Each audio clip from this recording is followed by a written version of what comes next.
I guess Moses, have you and Cunningham been in contact this week at all? Yeah, I talked to him a couple days ago, but it was just uh, like off basketball stuff, really, and then just said, see you Sunday type stuff. We were not nothing special. He didn't talk about his COVID situation then or anything like that. Nah, I didn't talk about it. And I guess as far as your game, when you have kind of a little off game like the other day, you just not force it and figured your other teammates were hot and just kind of play it that way.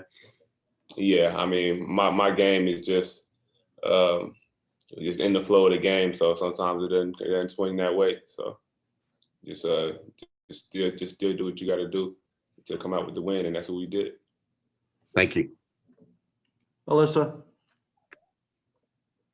Hey, Moses, talk about that relationship. I know you had talked about it a lot, on your Hog Pod and that relationship with Cade, especially with you guys being away from home at Montverde. So how did that relationship start and then blossom as teammates? Yeah, so before we actually went to Montverde, we was already cool. We knew each other, just being around, playing each other, all of that, but we wasn't as close. But, obviously we went to Montverde and we were roommates for 2 years. So that made a pretty close relationship. And yeah, and since then we've just still been close, talking to each other.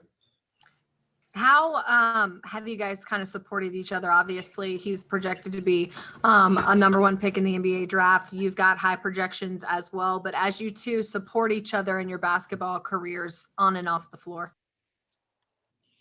I mean, yeah, it's definitely support. Just for another male out there trying to respect and it's supporting that aspect. But I mean, we're both competitors. We've been that way since day one. So it's just a good balance.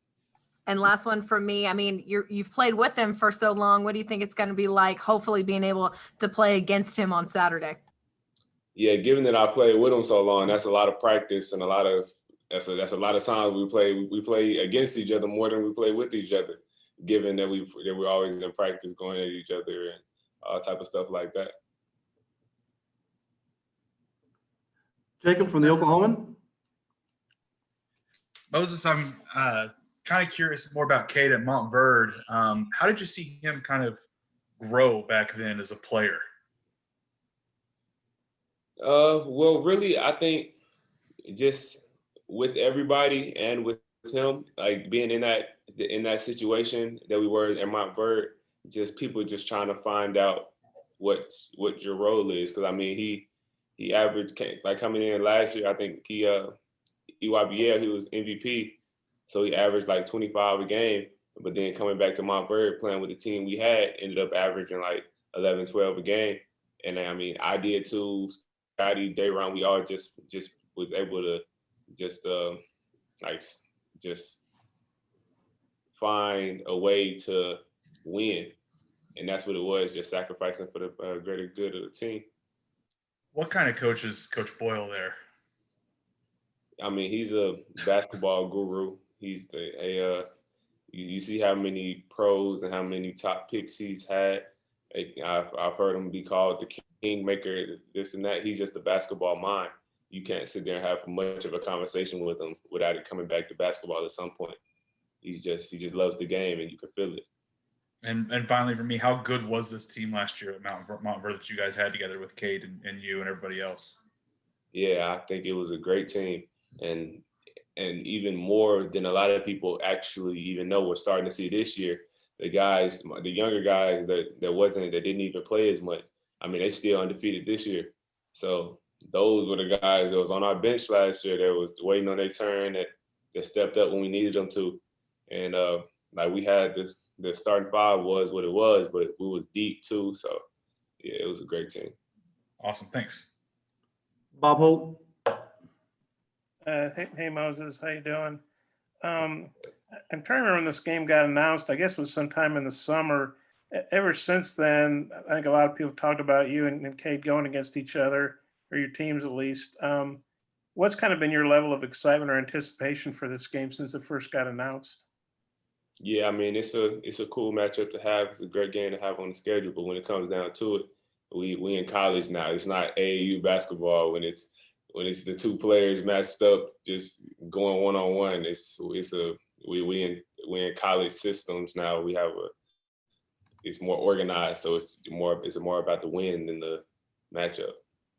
And if you obviously know Cade very well, if you were given a scouting report on him, what would you say? And what have you thought about your own season? Yeah, so I know Cade likes to play off ball screens. He's looking to get other people involved.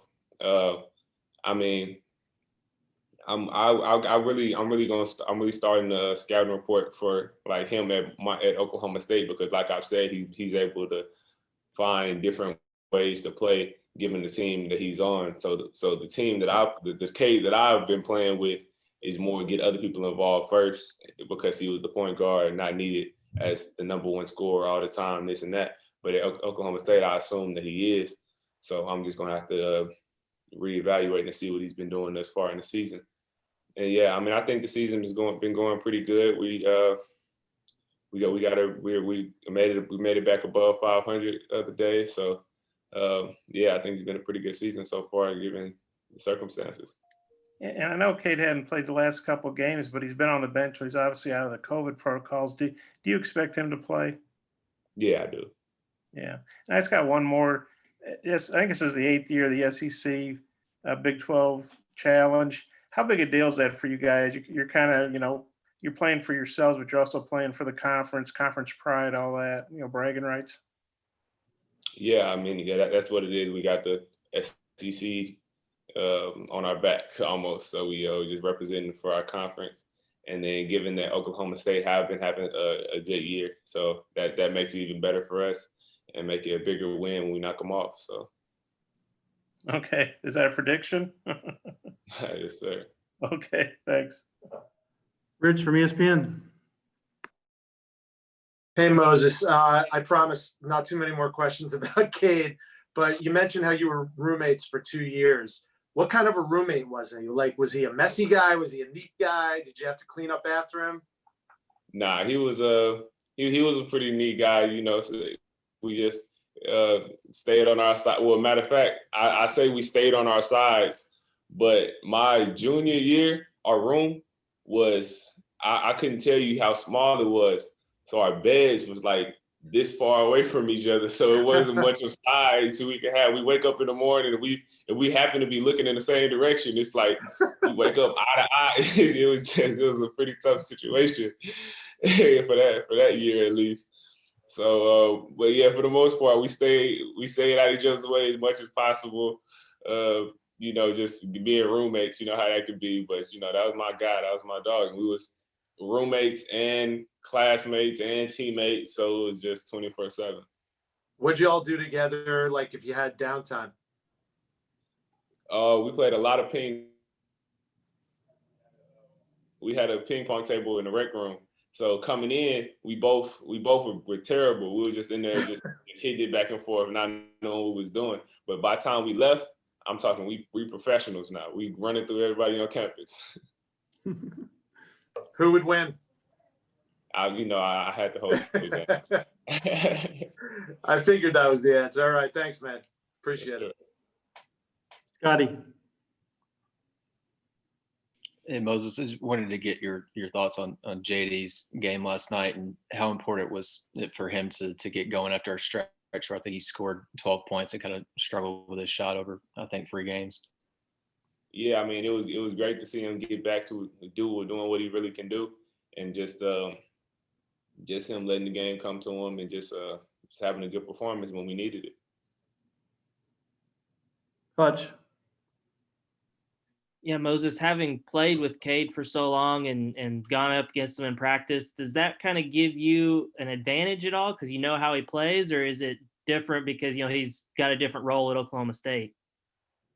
Nah, for sure. I mean, he's the same player, and I've played. We playing for 2 years every day. I mean, you see a different person every day. He played different roles, so I've seen it all. So that's definitely an advantage going into it. And I was looking at your numbers earlier today, and I noticed that like anytime you had a maybe an off game, you've come back with 24, 25 points. What's the key to having a bounce back game like that? I mean, like I say all the time, just stand even keel. I know what I do. I know what I can do. And I mean, me playing within the offense, like I say, a game like that can happen easily just because I don't need the ball in my hand all game. I'm not just chasing points all game, just playing within the flow of the game. So a game like that could happen, and it's easy for the next game to roll over like that because then people can start sleeping on you or this or that, and then I just continue to do it and continue to do what I've been doing the whole time. Curtis. Hey, Moses, you guys had some marquee matchups with Louisville and Oklahoma and Tulsa that you weren't able to play with everything going on this season. To be able to step out of SEC play at this point in the year and be able to, get showcased in an event like this, how important do you think that is for the team? Yeah, I mean, I think it's really important just to be able to represent the SEC well and just go and find and just get outside the conference. It's kind of weird now, given that we had like our non-conference to where we in non-conference mode, but now it's like conference to every game adding to the record. We worried about this, worried about that, and then just almost taking a break from that and just going back to non-conference for a game. But yeah, it's an important game, important win. And then Devo, obviously he's all hog now, but he was committed to Oklahoma State for a long time. This might be a game that he has circled on the calendar. Have you talked to him about that at all? I actually forgot about that. You just reminded me, but yeah. Let us know what he says. Yeah, I got you. Bob, you have a follow-up? Yeah, I guess, Moses, so do you remember how old you were when you first met Caden? Was it like on the AU circuit or at a camp, or where? Do you remember the first time you met him and how old you guys were?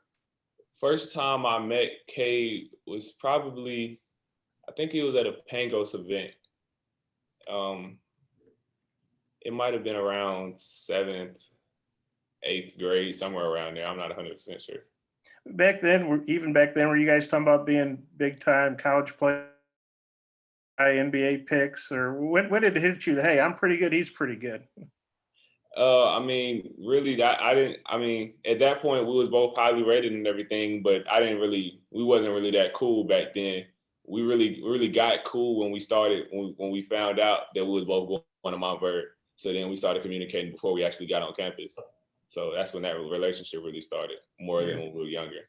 And you guys are cool now, right? Real cool. Yeah, that's my guy. Okay, thanks, Moses. Appreciate you.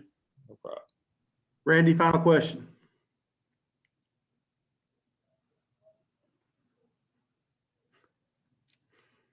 Well, I'm a little late to the party. I apologize for that. But do you take this kind of matchup, Moses? Do you kind of take it personal when you have a chance to go up against one of your old teammates and old roommates?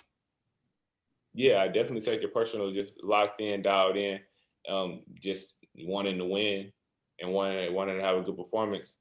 But like I said, when it come down to it, I have to be mature about it and not look at it like an AAU matchup and just win the one-on-one matchup. It's more about the team win, given that we're in college systems now.